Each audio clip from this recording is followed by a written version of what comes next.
উত্তরার milestone school and college ক্যাম্পাসে প্রশিক্ষণ বিমান বিধ্বস্ত হয়ে এখন পর্যন্ত পাইলট সহ ১৯ জনের মৃত্যুর খবর নিশ্চিত করেছে আইএসপিআর। আহত হয়েছেন ১৬৪ জন। এ ঘটনায় শোক জানিয়েছেন রাষ্ট্রপতি মোহাম্মদ শাহাবুদ্দিন ও প্রধান উপদেষ্টা ডক্টর মোহাম্মদ ইউনূস। পাশাপাশি মঙ্গলবার রাষ্ট্রীয় শোক ঘোষণা করেছে সরকার। আরও জানাচ্ছেন মহসিন কবির।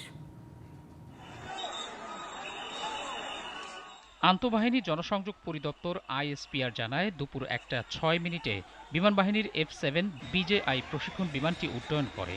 মাত্র ১২ মিনিটের মাথায় দুপুর ১টা ১৮ মিনিটে উত্তরার মাইলস্টোন স্কুল অ্যান্ড কলেজ ক্যাম্পাসে বিধ্বস্ত হয় বিমানটি। এ সময় প্রতিষ্ঠানটিতে থাকা অনেক শিক্ষার্থী আহত হয়, যাদের বেশিরভাগই প্রাইমারি ও মাধ্যমিকের শিক্ষার্থী। দুর্ঘটনার পরপরই ঘটনাস্থলে পৌঁছায় ফায়ার সার্ভিসের ১০টি ইউনিট। এছাড়া উদ্ধার কাজে যোগ দেয় সেনাবাহিনী, বিমান বাহিনী, পুলিশ, র্যাব ও বিজিবির সদস্যরা।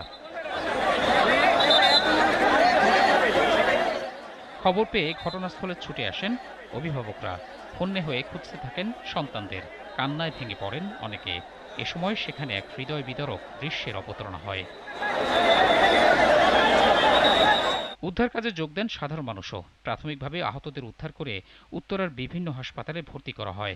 পরবর্তীতে জাতীয় বার্ন ইনস্টিটিউট সহ রাজধানীর বিভিন্ন হাসপাতালে ভর্তি করা হয় আহতদের। গুরুতর আহতদের অনেককে নেওয়া হয় ঢাকার সম্মিলিত সামরিক হাসপাতালে। আহতদের অনেকের অবস্থাই আশঙ্কাজনক বলে জানিয়েছেন চিকিৎসকরা।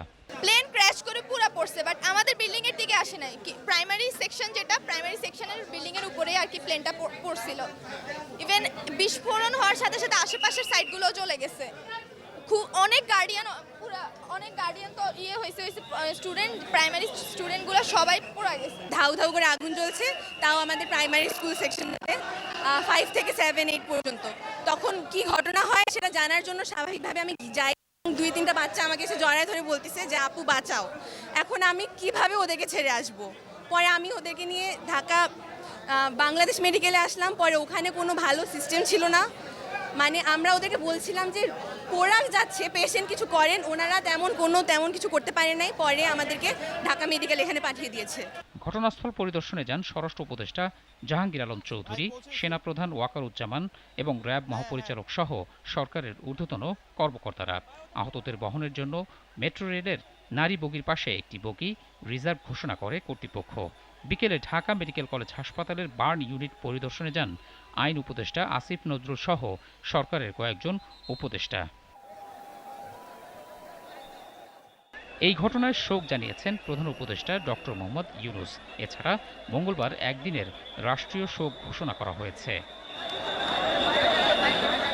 মহসিন কবির, জিটিভি নিউজ, ঢাকা।